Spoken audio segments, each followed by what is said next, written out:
Hi hello welcome back to home bakes mono. ఎలా ఉన్నారు? అందరూ బాగున్నారా? అండ్ ఈరోజు చూపించే కేక్ చాక్లెట్ ఓరియో కేక్ అండి. ఇది బేకరీ స్టైల్లో చేస్తున్నాను. ఫస్ట్ మనం గనాష్ ప్రిపేర్ చేసుకుందాం. గనాష్ ఏంటంటే 1 కప్ విప్పింగ్ క్రీమ్లో మనం చాక్లెట్ని కట్ చేసుకోవాలండి చిన్న చిన్న పీసెస్ కింద. అది 1/2 కప్ వచ్చే విధంగా చూసుకోవాలి. నేను తీసుకునే చాక్లెట్ డార్క్ కాంపౌండ్. ఈ డార్క్ కాంపౌండ్ మీకు ఏది అవైలబుల్గా ఉంటే అది యూస్ చేసుకోవచ్చు. డార్క్ కాంపౌండ్ యూస్ చేసుకుంటే చాలు. నెక్స్ట్ దీన్ని 2 తీసుకొని 1:2 రేషియోలో తీసుకోవాలండి. ఎగ్జాంపుల్గా చెప్తున్నాను. ఇప్పుడు చాక్లెట్ అనేది ఒక 50 గ్రామ్స్ తీసుకుంటే మనకు విప్పింగ్ క్రీమ్ దాని డబుల్ క్వాంటిటీ అంటే 100 గ్రామ్స్గా తీసుకోవాలన్నమాట. ఇది కరెక్ట్ రేషియో అండి, గనాష్ రేషియో ఇది. స్టవ్ మీద పెట్టుకొని ఫ్లేమ్ అనేది బాగా సిమ్లో ఉండాలండి. మనం అప్పుడప్పుడు కలుపుతూ ఉండాలి, లేదంటే అడుగు పడితే మాడిపోతుంది. అప్పుడు టేస్టే వేరే వస్తుంది. మనం కలుపుతూ మిక్స్ చేస్తూ ఉండాలి. మనకి అది బాగా హీట్ అయ్యే కొద్దీ దాని కలర్ కూడా చేంజ్ అవుతూ ఉంటుందండి. చాక్లెట్ అనేది బాగా కరిగాక మనం 1 టేబుల్ స్పూన్ అలా బటర్ యూస్ చేయొచ్చు. నేను అమూల్ అన్సాల్టెడ్ బటర్ యూస్ చేశాను. బటర్ యూస్ చేయడం వల్ల ఏంటంటే అది గ్లాసీ లుక్ కనిపిస్తుంది. నెక్స్ట్ ఒక మిక్సీ జార్ తీసుకొని నేను ఓరియో ఒక పెద్ద ప్యాక్ ఒకటి తీసుకున్నాను. నాకు 1/2 kg కేక్ ఆర్డర్ ఉంది కాబట్టి నేను ఓరియో ఒక పెద్ద ప్యాక్ తీసుకొని దాన్ని మొత్తం ఒక 4 అలా ఉంచేసి మిగతా అన్నిటిని పౌడర్ చేసేసి గ్రైండ్ చేసేసాను. ఇందులో 1 కప్ విప్పింగ్ క్రీమ్ నేను బీట్ చేసుకున్నాను. అది ఇందాకలా మనం చాక్లెట్ గనాష్ రెడీ చేసుకున్నాం కదా, అది బాగా కూల్ అయ్యాకే విప్పింగ్ క్రీమ్లోకి మిక్స్ చేసుకోవాలండి. కూల్ అవ్వకపోతే అది మొత్తం విప్పింగ్ క్రీమ్ కరిగిపోయే అవకాశం ఉంటుంది. అందుకే కూల్ అయ్యాకే మనం విప్పింగ్ క్రీమ్లో కలుపుకోవాలి. దీన్ని మిక్స్ చేసుకున్న తర్వాత మనం ఇందాక బిస్కెట్స్ అనేది గ్రైండ్ చేసుకున్నాం కదా, ఆ ఓరియో బిస్కెట్ గ్రైండ్ చేసుకునేది మనం విప్పింగ్ క్రీమ్లో మిక్స్ చేసుకోవాలి. అప్పుడు ఆ టేస్ట్, ఆ ఫ్లేవర్ అనేది విప్పింగ్ క్రీమ్ కేక్కి తగులుతుంది కరెక్ట్గానా.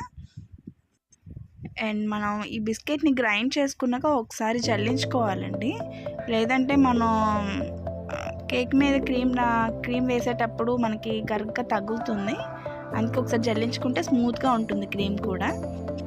కేక్ బోర్డ్ తీసుకొని కేక్ బోర్డ్ మీద కొంచెం క్రీమ్ రాసి నేను చాక్లెట్ కేక్ ఆల్రెడీ ప్రిపేర్ చేసి ఉంచుకున్నాను. దీన్ని 3 లేయర్స్గా కట్ చేసుకొని షుగర్ సిరప్తో సోక్ చేయాలండి. 1/2 kgకి మనకి 1/2 కప్ వాటర్ తీసుకొని దాంట్లో 2 టేబుల్ స్పూన్ షుగర్ తీసుకొని మిక్స్ చేసుకొని వేసుకుంటే సరిపోతుంది. రెడీ చేసుకున్న విప్పింగ్ క్రీమ్ని మనం కేక్ మీద అప్లై చేయాలి. ఈ క్రీమ్ అనేది చాలా టేస్టీగా ఉంటుందండి.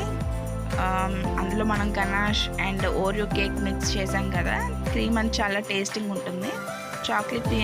చాక్లెట్ ఫ్లేవర్ దీనికి కరెక్ట్గా సరిపోతుంది. ఒకసారి వీలైతే ట్రై చేయండి. అండ్ నెక్స్ట్ ఏంటంటే మనం ముందుగా ప్రిపేర్ చేసుకున్నాం కదా ఓరియో బిస్కెట్ పౌడర్ చేసుకున్నాం కదా, దాన్ని కొంచెం వేసి చాకో చిప్స్ అండ్ గనాష్ ఉంటుంది కదండి, ఆ గనాష్ని కూడా అప్లై చేయాలి. మనం 2 లేయర్స్కి కూడా సేమ్ ప్రాసెస్. గనాష్ అండ్ ఇంకా చాకో చిప్స్ని కూడా వేయాలి. మధ్యలో ఇచ్చిన వీడియో క్లిప్ మిస్ అయింది. పైన టాపింగ్ నేను గనాష్తోనే రెడీ చేశాను. 3 బిస్కెట్స్ని అలా పైన పెట్టి డెకరేట్ చేశాను. అండ్ నోజల్తో అలా ఇచ్చేసి పైన N1 నోజల్తో కొంచెం ఫ్లవర్లా ఇచ్చేసాను.